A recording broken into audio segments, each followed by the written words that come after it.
नमस्कार, four sides TV में मैं आशुतोष आपका स्वागत करता हूं। तो अब मालदीव लाइन पर आने लगा है। उसकी हेकड़ी जो थी अब वो निकल रही है और उसे पता चल गया है कि भारत की सैनिकों की वापसी उसे भारी पड़ रही है। वो कैसे, आइए जानते हैं।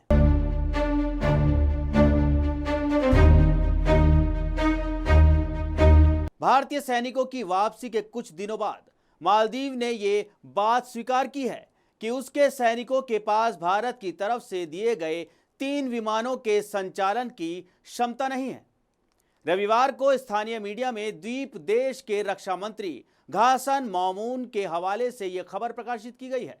मौमून का कहना है कि मालदीव के सैनिकों ने विमान चलाने की ट्रेनिंग शुरू की थी, लेकिन वो इसे पूरा नहीं कर पाए थे और अब हालात ये है कि उनका एक भी सैनिक ऐसा नहीं है जो भारत की तरफ से दिए गए विमानों का संचालन कर सके। तो निकल गई मालदीव की हेकड़ी। भारत के सैनिकों की वापसी पड़ी भारी।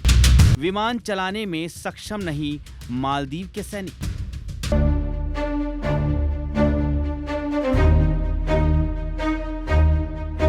मालदीव के रक्षा मंत्री घासन मौमून ने एक प्रेस कॉन्फ्रेंस में कहा कि मालदीव राष्ट्रीय रक्षा बल के पास अभी भी विमान चलाने में सक्षम सैनिक नहीं है।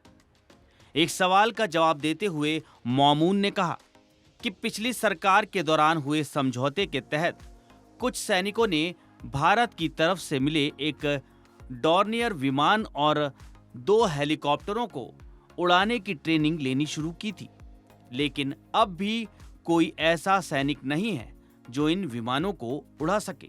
उन्होंने कहा, चूंकि ये एक ट्रेनिंग थी जिसमें कई चरणों को पार करना जरूरी था, हमारे सैनिक अलग अलग कारणों से उसे पूरा नहीं कर पाए थे। इसलिए इस समय हमारी सेना में कोई भी ऐसा सैनिक नहीं है जिसके पास HAL विमानों और डॉर्नियर को उड़ाने के लिए लाइसेंस हो या वो पूरी तरह से विमान उड़ाने में सक्षम हो। हालांकि जब मोइजू विपक्ष में थे तब उनकी पार्टी के वरिष्ठ अधिकारियों ने पिछली सरकार की आलोचना की थी और कहा था कि मालदीव की सेना में सक्षम पायलट हैं, लेकिन फिर भी विमान उड़ाने के लिए भारतीय सैनिकों को रखा गया है।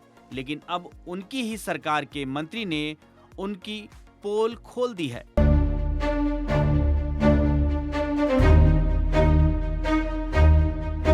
खबरों में रहना है अपडेट तो देखते रहिए फोर साइड्स टीवी।